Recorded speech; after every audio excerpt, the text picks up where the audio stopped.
Good morning and welcome. My name is Leslie Breen and I'm a team member here at the Center for Race and Public Education in the South, or CRPES.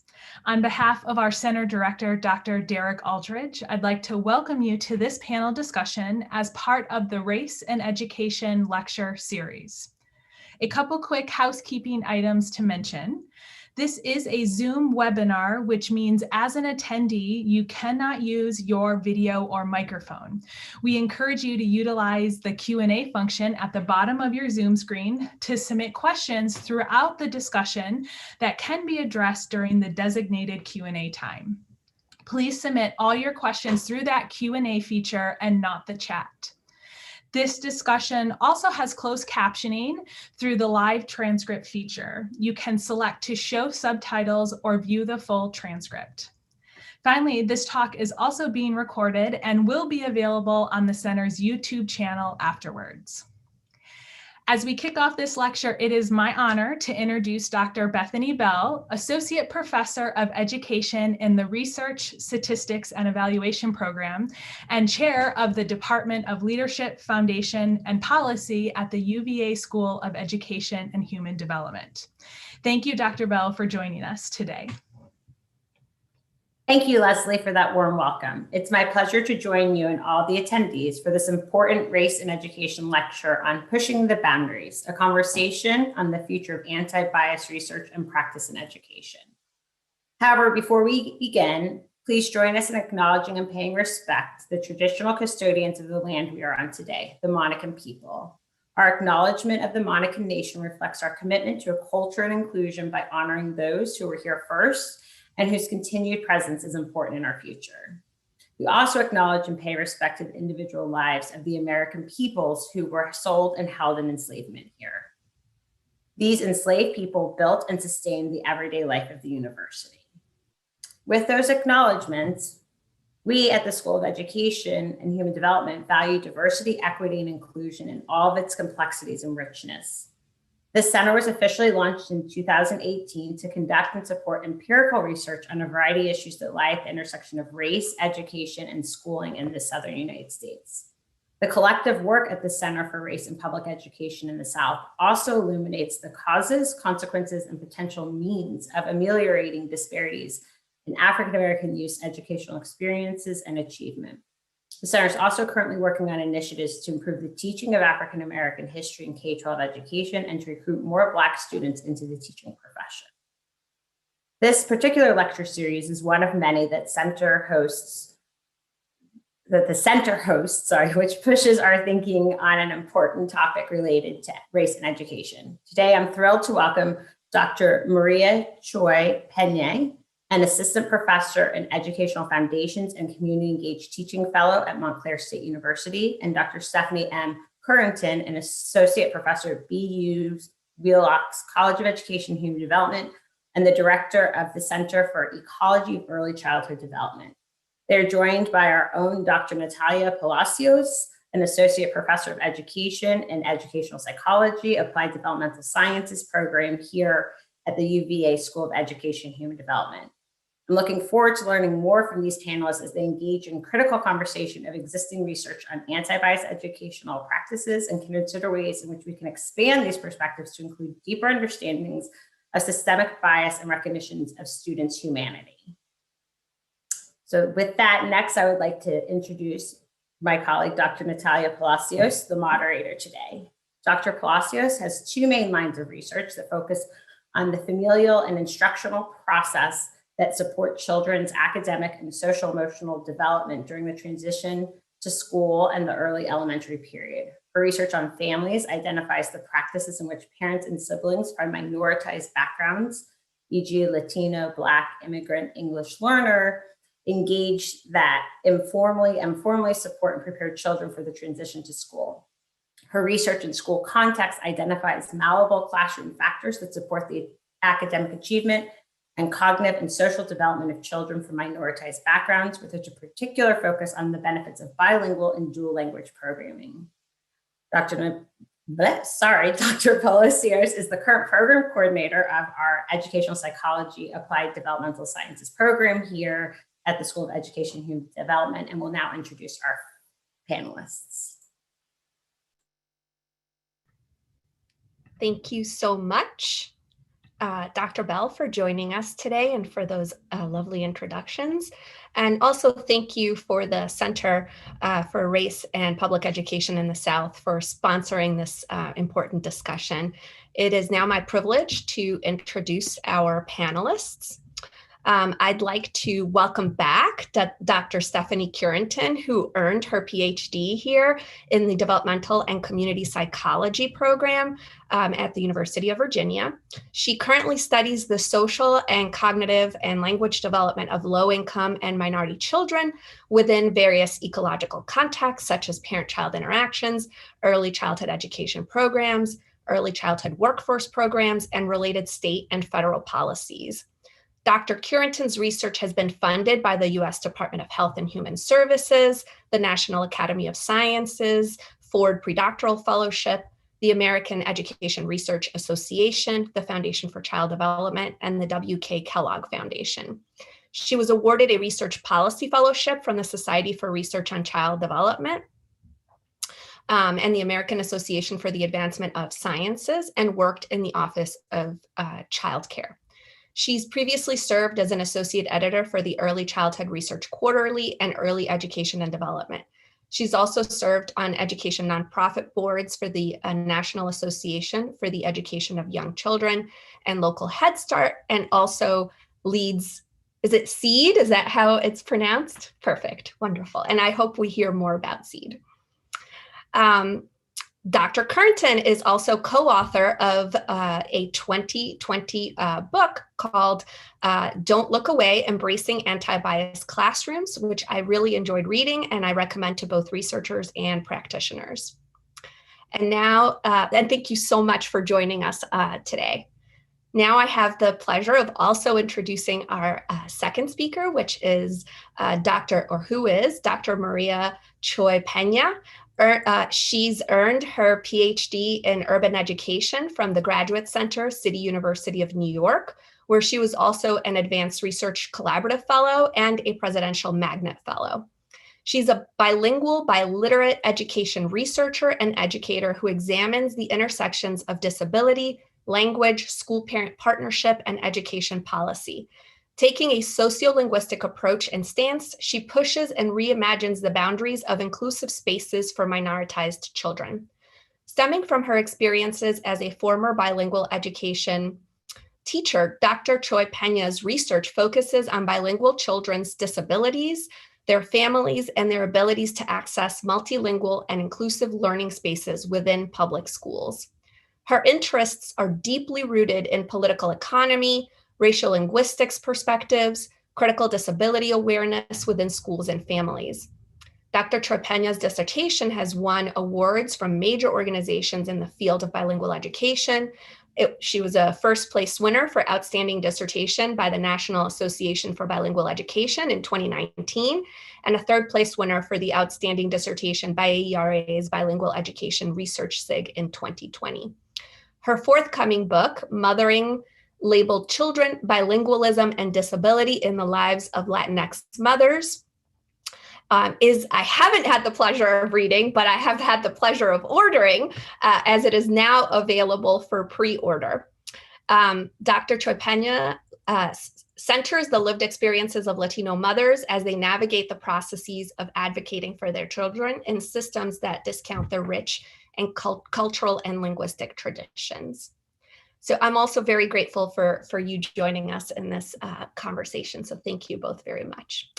So I think we can kick off our conversation just to let everyone know sort of what we can expect.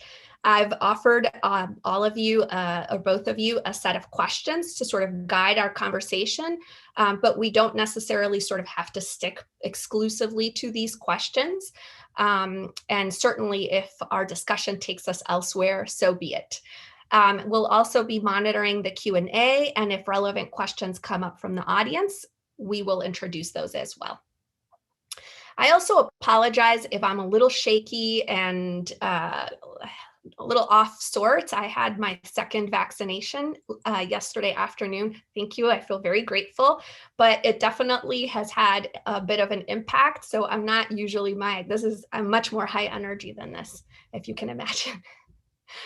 So I will start us off with our very first question to both of you, which is, what does anti-bias education mean to you, and how is your research informed by an anti-bias perspective? Dr. Curenton, do you mind kicking us off? Great. Hi, everyone. I am so happy to be here. I would love to talk about topics such as this, and I have some notes that I prepared for myself, but as you were saying, I might sort of go off my notes every now and again. So when I thought about this question, and sort of what does anti-bias education mean to me and how my research has been informed by it, I thought that what anti-bias education means to me is that that educators view their students as the co-creators of knowledge who have the capacity to be critical, self-reflective thinkers about their learning process. It also means that educational spaces are places where knowledge is constructed and reconstructed in a way that makes the classroom transformed into a liberatory and anti-oppressive space. So I think, one of the scholars who really inspires my work in terms of a deep theoretical perspective is Paulo Freire, and just every book that he has, and how he gets so deep at really sort of explaining how education can and should be used for liberation. So I take the heart of my definition from him. And then when I think, you know what I should also say though? This is where I'm ad-libbing. The other, I talked about Paulo, and the other areas though that really inspire my definition are some of the traditional early childhood areas. So I think that we have to pay tribute to the, I'm just blanking on it, the anti-bias curriculum, Louise Derman Sparks, and the work that they've done around anti-bias curriculum and how they really brought that into the early childhood space and did it really well, and how that continues to push our thinking and our practice forward. So they're also very influential to me. And then the other area of literature that has inspired me is all of the literature around culturally responsive, culturally relevant practices, sort of the Geneva Gay, the Gloria Ladson-Billings, and really understanding all of their work around sort of like culture and how, in order to really be an anti-bias educator, you first have to appreciate and understand students' sort of cultural perspectives. And then I do have another thing that I would say, but I don't want to talk too much. So I'll turn it over to my colleague, and then you can come back to me if you want. Do you want to do that? Yes, Okay. that would be fantastic. Let's give Dr. Cioè Peña her chance to think about how she frames this question. Okay. I just want to start off by saying, first of all, thank you so much to the center and to UVA for having us and for having this conversation, especially the day after the George Floyd verdict. It's important for us to recognize that the verdict was one step, not the end of a journey. And so this feels like a continuation of that journey, especially a way to talk about how do we talk about these issues with children, right? And how do we talk about them with teacher candidates? So thank you very much. I agree with Stephanie. I feel like a lot of the kind of theoretical work and authors that she mentioned have been really important to me, as well as I think about what anti-bias education looks like. And for me, I like to think about it really broadly and loosely beyond these kind of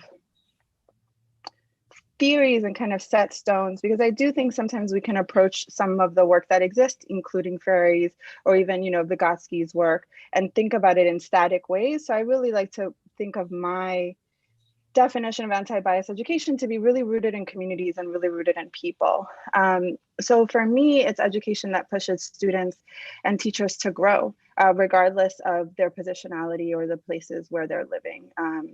It's to think beyond their experiences, to understand the lives of others with an end goal of developing citizens. And I use that term really broadly, not as a documentation kind of claim, but citizens of the world who are compassionate and equity and justice driven.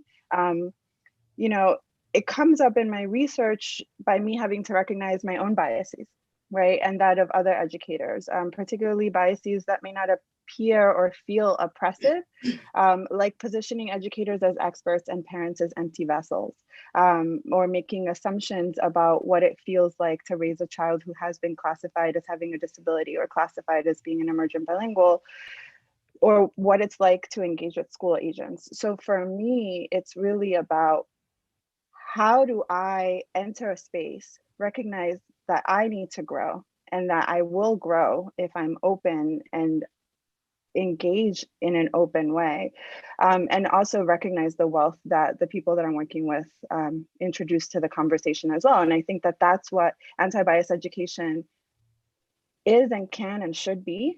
It's a space where the possibilities are limitless, right? Where we are engaging in seeing each other's humanities beyond the individual, but rather as like a collective community.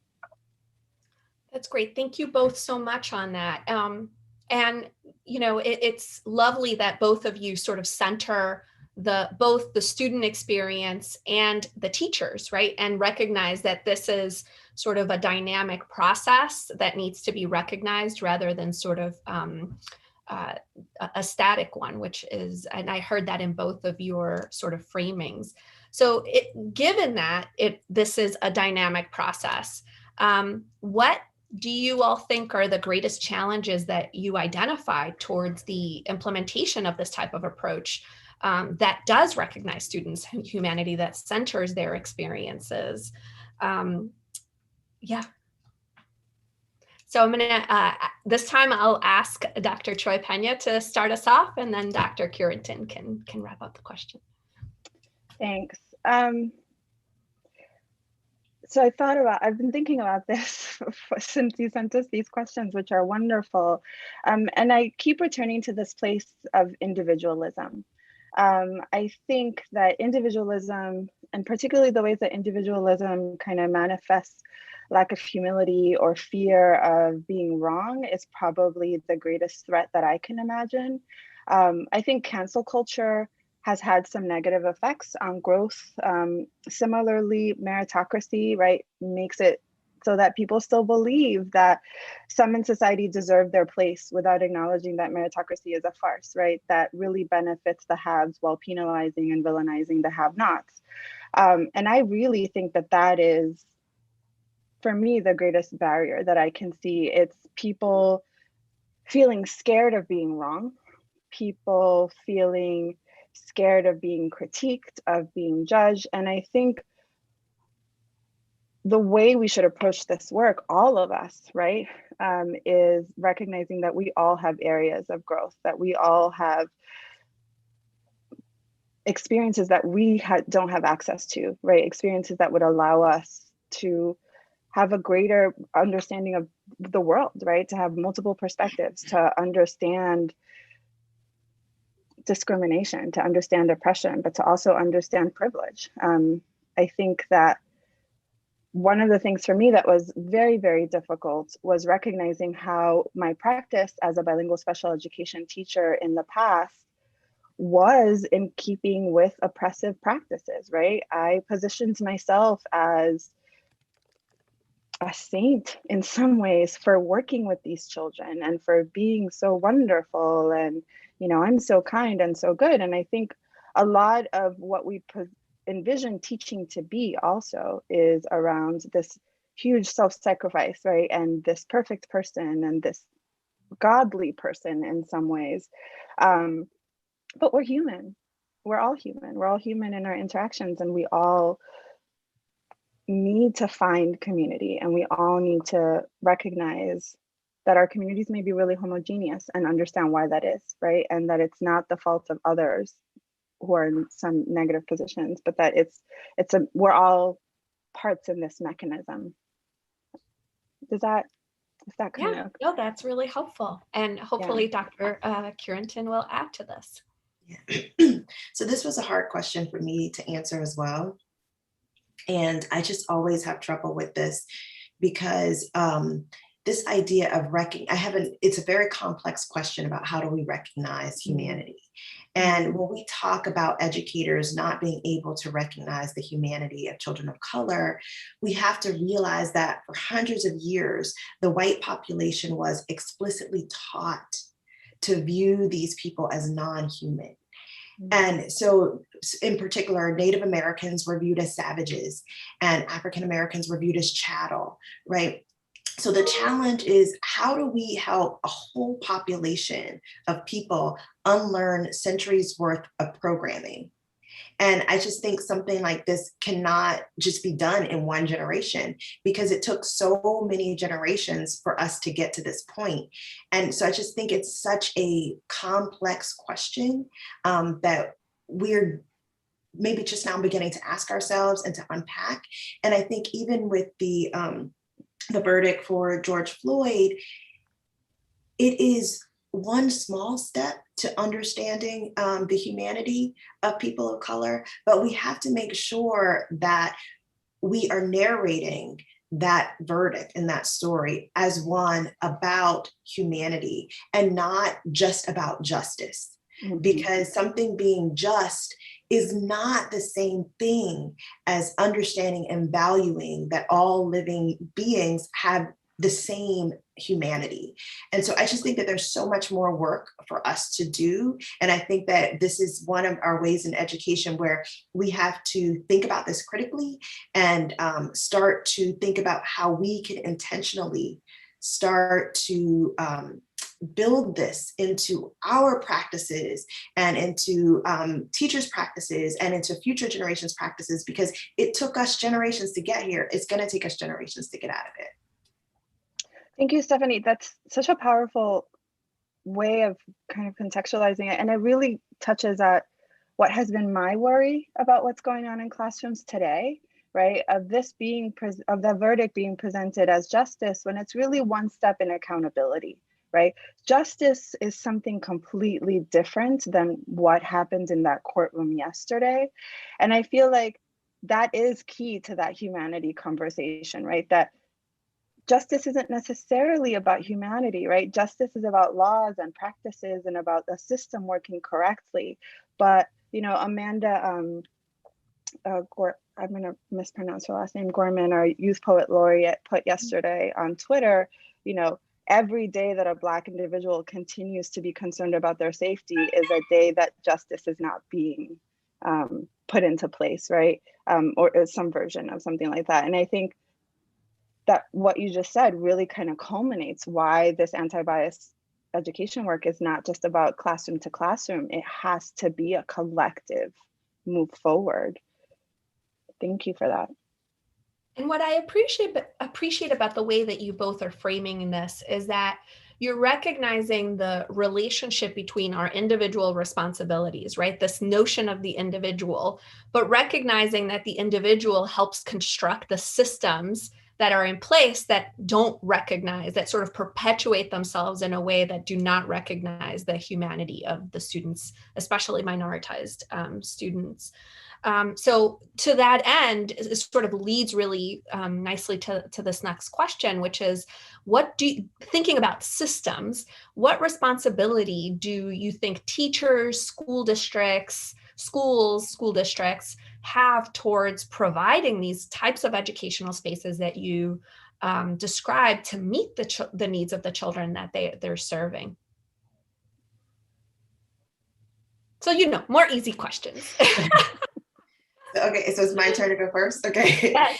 So, so I say here that the first thing we have to do first, of course, it's their complete responsibility. And we have to realize more specifically that education is a civil right that is granted by the states.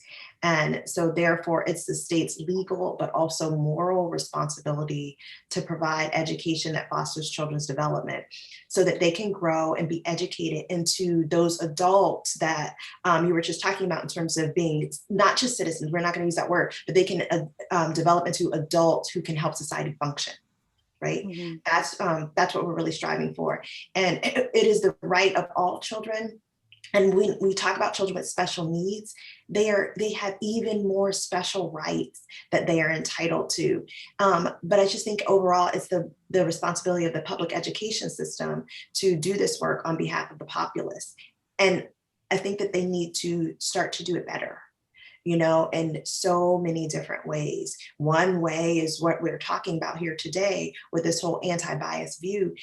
This needs to not be something new. This needs to be something that is embedded in everything so that as children are learning English and science and math, all of that is done from this anti-bias, liberatory framework.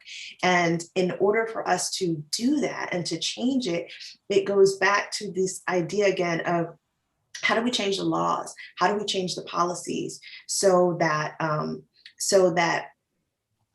we have more say so in terms of how we're preparing teachers and how we are and the materials that we're presenting to teachers to use, in class. So that's great. Thank you, Maria. Dr. Cioè Peña. Maria is also my name, so that works. We're being formal today. Yeah. I think one thing that I keep returning to is how much we've strayed away from, and I know that it was flawed, from the original conceptualization of compulsory schooling, right? And the original conceptualization, right, of education for morality, of education for preparation to live in a society, of education for preparation to be a civically engaged person, right? And how we've strayed away from that and gone to a place of skills, right? And career and college readiness. And so we have a lot of college and career ready people in the world who are having a very difficult time engaging with their civic responsibilities, connecting with other people.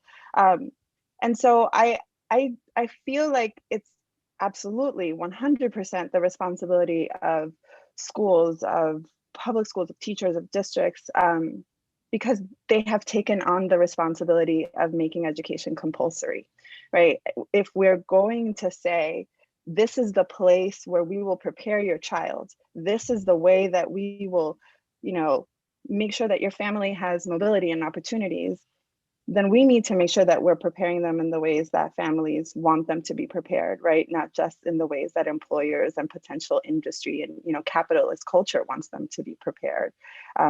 And that includes how to relate to other human beings, how to recognize other people's humanity, but also how to recognize their own. We have a lot of students in schools right now who don't recognize their own humanities. We have a lot of teachers in schools right now who have also, right, have had their own humanity kind of tampered and pressed down. So it's not just the responsibility of preparing children, right? But it's also of recognizing it for themselves. We cannot do for others what we have not done for ourselves. So how do you think, and this is not a question on the list, but it's building off on what I'm hearing you both say. And I'm thinking about, if I'm a district leader, what can I do today to move my schools, my teachers, and hold them accountable, right? Connecting back to this question of accountability towards anti-bias education that does recognize the humanities. So what could be some tangible steps? No, I want to let you go first. Okay, so I would say, and this goes back to like my personality and my sort of job, et cetera, in the way that my first instinct to approach a problem, which I acknowledge is not the only way, and maybe not even sort of, I think it's a holistic way is what I want to say in terms of how we approach this. And I'm just coming in at one piece of the pie. So the piece of the pie that I would say is really about again, these policies and these structures that we put in place, because, and one policy and structure is at the district level, sort of what is the curriculum that we're using, what is the training and sort of education that we're requiring of our teachers, how are we engaging with families? But I guess let me just make it more specific. It's not just this open-ended, like, how are we engaging? It's basically having specific structures in place to ensure that the engagement with families is repeated and continuous, and where it's one in which parents are really coming to the table with equal status and equal voice, right? And so I say that. And then the other thing that I say gets at another thing that I think about and work on all the time is about measurement. And unfortunately, as a society, because of the way not just education, but everything has sort of grown out in our society, is that we don't pay attention to things that we don't measure, right?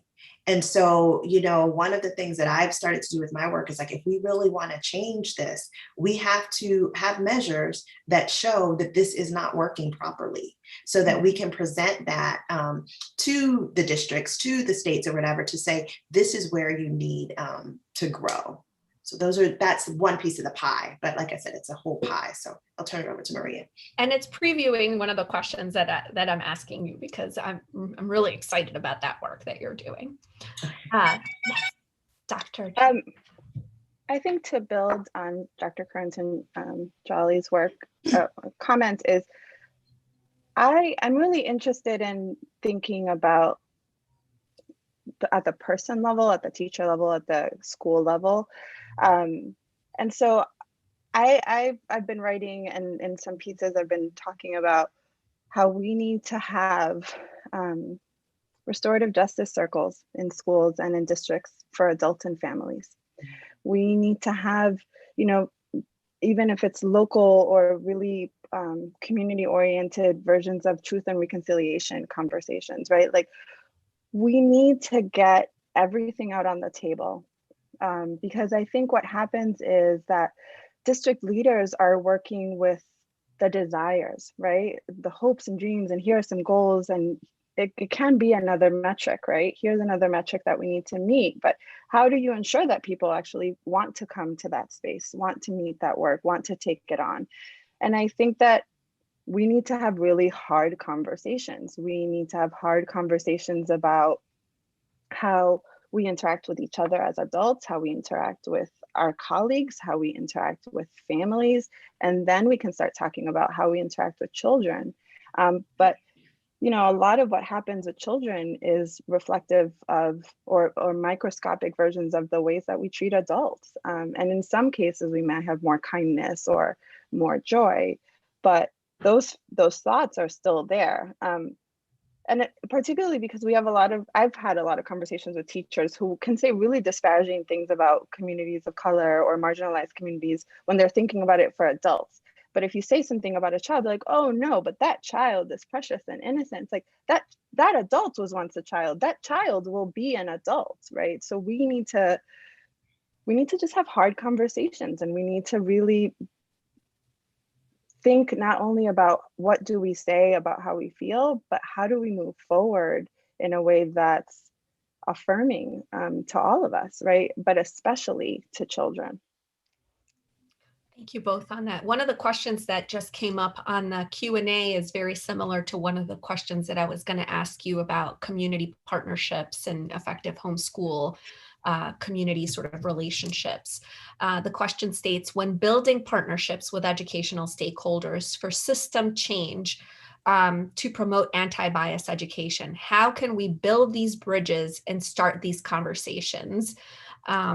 Despite the intrinsic value of being anti-biased in educational work, it feels that there may still be a need for buy-in. So how do we make that case? It's a little bit different than the original question, but I think they sort of get at that similar sort of point around that partnership. I'll turn it over to Stephanie first. Okay. Oh, Dr. Curenton Jolly, sorry. No, that's fine. That's no worries. So I think these partnerships are key to anti-bias education because first it builds the relationships between families and the community members within the school. And I love what you were just saying about restorative justice circles and truth and reconciliation. I think those are great examples of what I'm talking about when I say building these relationships and being intentional and long-term and continuous about these relationships. And when I say continuous, I mean, you can't have one restorative justice meeting, every year and think that it's going to solve the problem. It's like, you got to really engage in the work long-term. And so I think that though within these relationships and within these types of examples that we're talking about is where the work of breaking down that interpersonal racism really happens. And I would say it's also important to, aside from relationships, it's also important that this work is done properly by opening up the power structure of the education system so that families and communities actually have an active voice and an active role, right? And so we just know so often how parents don't feel as though they can freely go to their school whenever they want, and be engaged in their school. And we know too much from the literature and maybe our own experiences that show how certain families are excluded. Certain families are not brought in, to the circle. And I think that has a lot to do with the power structure and how things are organized and how our system operates. And again, those things get at sort of these institutional, systematic sort of policy and practice things that we have to undo, right? So that we can undo these power structures, as well in doing those things, undoing those power structures in terms of those rules, as well as doing the interpersonal work. We have to do both at the same time in order to really move forward.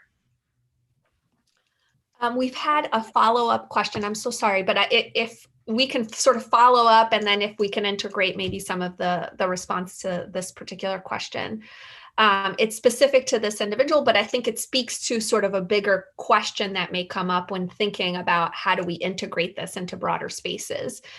The question states, in my rural district, we have a significant number of very vocal parents who are opposed to anti-racist education and who see it as a form of indoctrination and don't want their students to receive the type of moral education from the school system. This person states, I'm concerned about these parents opting out of public schools and their students becoming increasingly isolated. How do we best include students from or families from a broad array? And it's not that I want to be clear, I don't necessarily want to center whiteness here, but I think it is an important question because the conversation cannot be had in isolation alone. It has to sort of be had as a community, I think, is what I'm hearing from some of your responses. Dr. Cioè Peña, do you want to start? Yeah, I feel like I can build a little bit on the answer to the previous question and also touch on this. I think about it as we need to make sure that when you enter a community that you sit with that community, you learn from that community, get to know that community. I think often what ends up happening is that as educators, as researchers, we enter a space and go, I'm gonna save the world, right? Meanwhile, there's people who've been doing that work there from the get-go, right?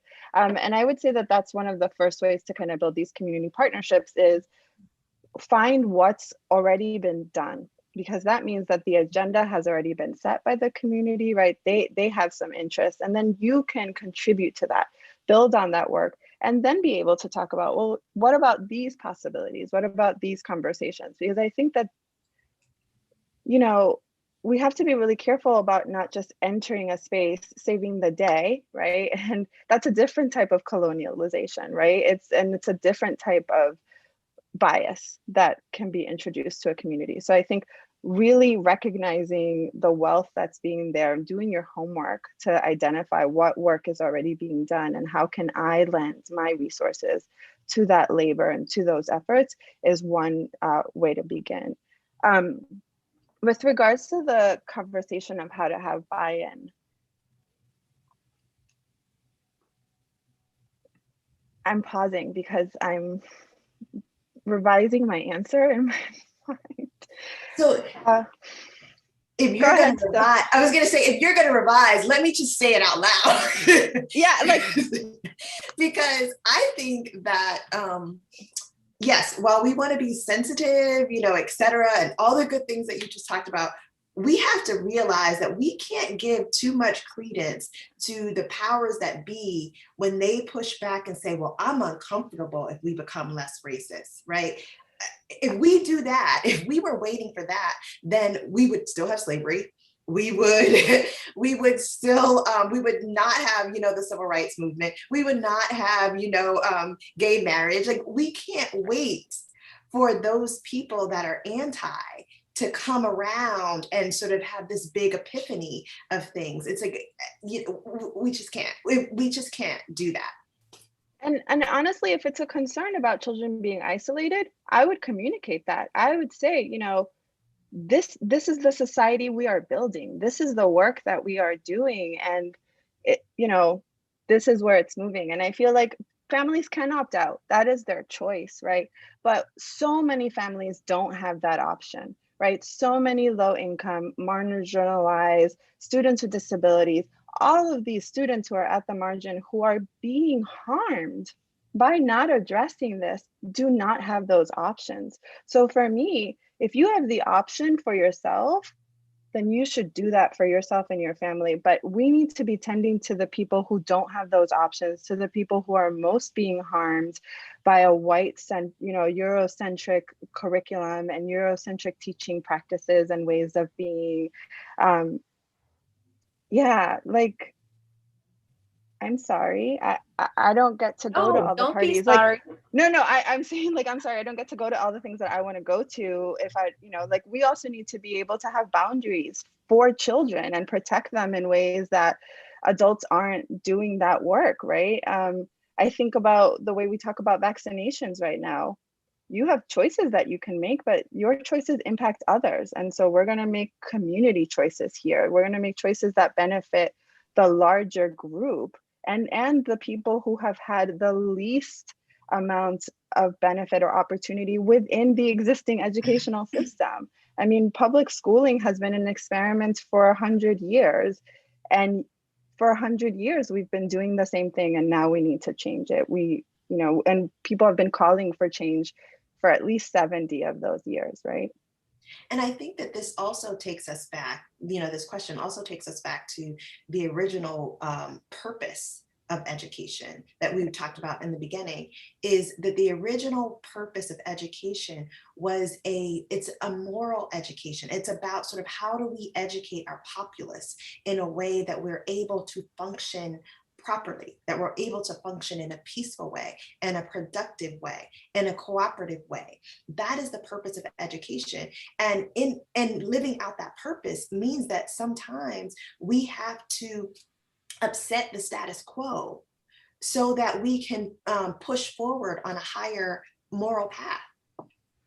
And that democratic education doesn't mean that everybody gets what they want. Democratic education means that we do what is best for the democracy, that we do what is best for the populace, right? And for the collective.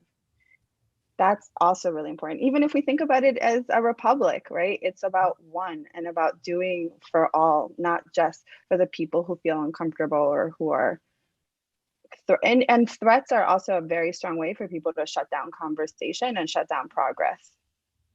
Yeah. And oftentimes when the real situation comes into play, right, those threats don't necessarily always play out in the same way.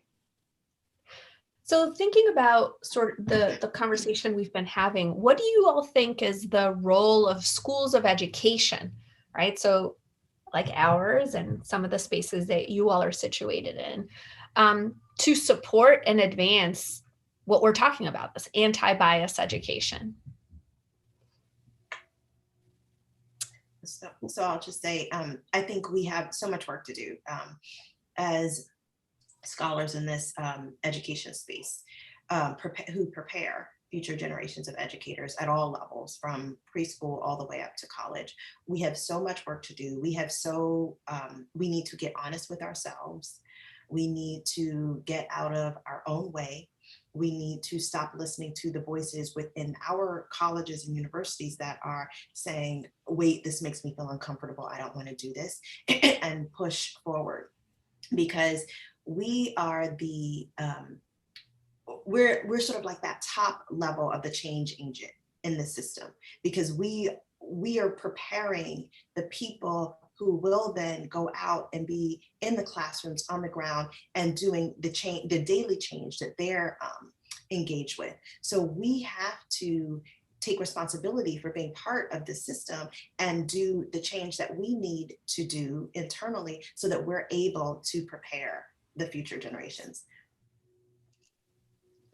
I agree. I think some of the work is also just, I think, just to kind of think back on what Dr. Curenton Jolly had mentioned earlier around assessment, I think we need to think about how assessments have really changed what education is, both in public education, K through 12, but also in higher education, because assessments drive content now, right? Rather than assessments just evaluating content.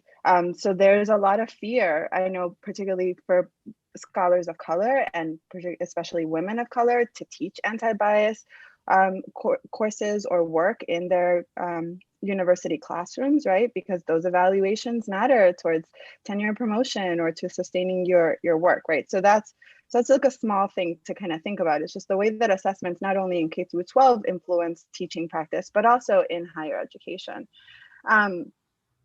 Aside from that, I really believe that we need to focus more on preparing teachers to build people up rather than to remediate weaknesses or strengthen skills. I've noticed in the last 2 years, especially, that teacher candidates are very skill and strategy oriented and driven, right? Like that's kind of the thing that they're always wanting and asking for, you know, to the point that when a big part of my work is descriptive inquiry, right? Which descriptive inquiry is essentially a slowing down of observing children, of just documenting what you see without judgment, you know, just neutral, to kind of get to know them better, right? To construct a complete image of a child. And when I introduced that kind of work, my students have found it very difficult to slow down and just observe children. They have found it very difficult to not observe and diagnose, right? Or observe and create a plan or identify something to fix. And I also think we need to think about teacher positionality, because some of this inability to see children as whole, right? Like I mentioned earlier, is an inability or a reflection of their lack of recognition of themselves as whole as students, right? I have a lot of students, when I ask them to fill out personal information surveys and I say at the last box, what's something you want to tell me about yourself? They'll always add something like, I really struggle with reading comprehension. I don't really understand this, right? So still on skills rather than thinking about, I grew up in a really sheltered community and I need, you know, I'm really interested in getting other perspectives.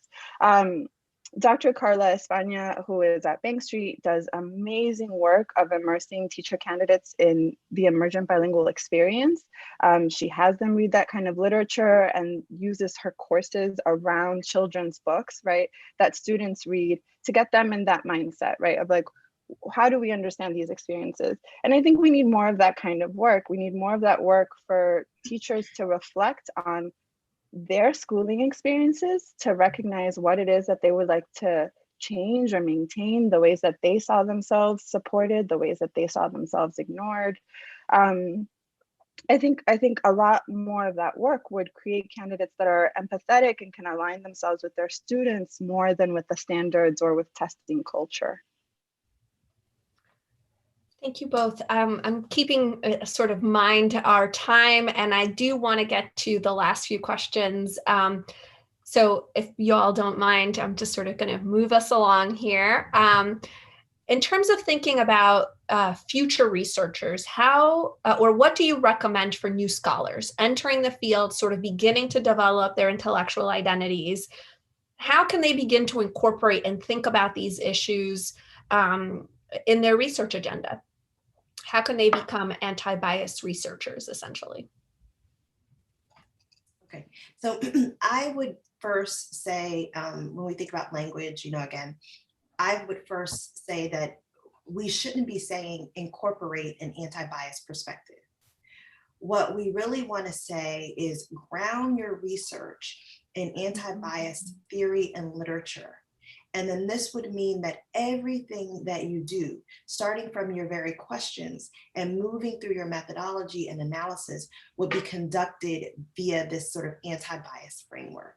So I think that we should just stop right there, because that's not what we're trying to teach them, to incorporate a perspective. We want to sort of change the system, change the way in which we're approaching sort of this research.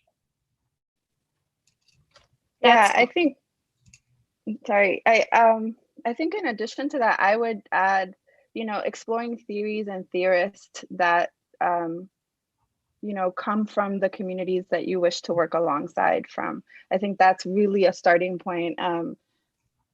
We have a select few number of theories that are the go-tos for a lot of people, but we need to recognize that those theories are also really rooted in the same kind of issues that we're talking about, education being rooted in today, right? So how do we move forward, right? I think looking at Indigenous theory, looking at, in my work, I use testimonials a lot, and I get a lot of pushback often because people are like, but how is that different from counter narratives? And I'm like, it's very different, right? Because it's rooted in Latino identity, right? It's originated from that work. It comes from Rigoberta Manchu, right? Like, it comes from a place of a woman of color bringing that work. So it's important for me, when working with other women of color and mothers, to have theories that really are coming from that space, right? Rather than the theories that I've been introduced to primarily, or the ones that most people talk about, rather than, yeah.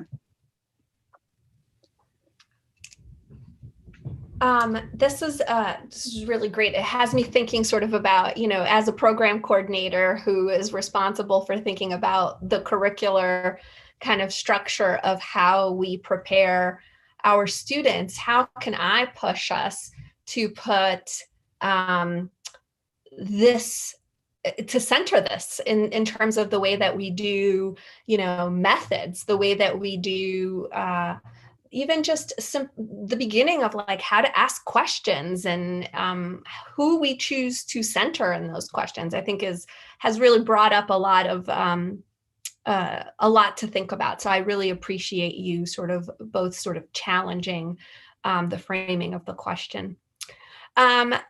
Maria, I'm going to ask you sort of the next question, where, your work sits at this intersection of multilingualism and disability within or working with Spanish-speaking families. Where do you see this work going in the future, and how do you see the work that you're doing sort of contributing to and shaping policy and practice, given sort of the way that we prioritized, that those changes at that high level at the very beginning of our conversation? I think for me, the way that I see my work, I see my work as a small contribution. And I think that there's a lot of people, especially emerging, who are doing similar work. I think of Chelsea Stinton in Syracuse, Jen Fung at University of Pennsylvania, Valentina Maglarini at the University of Portsmouth.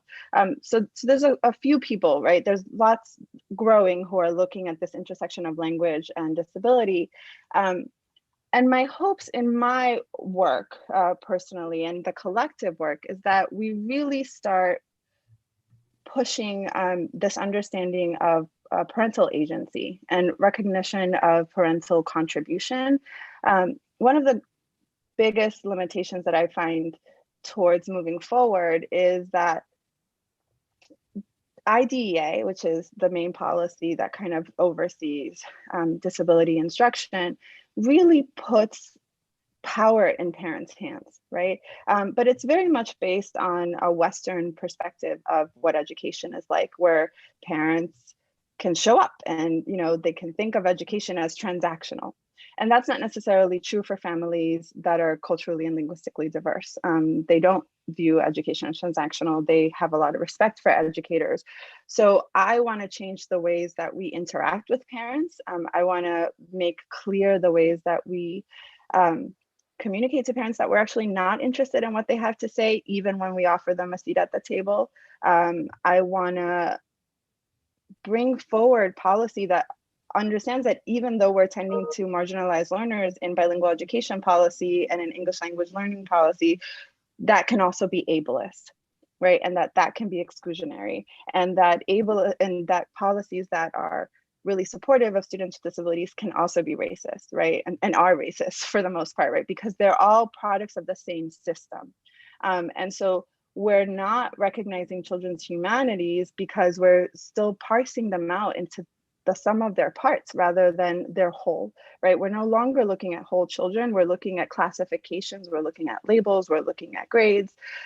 So I want to push it so that there's more people in policies, right?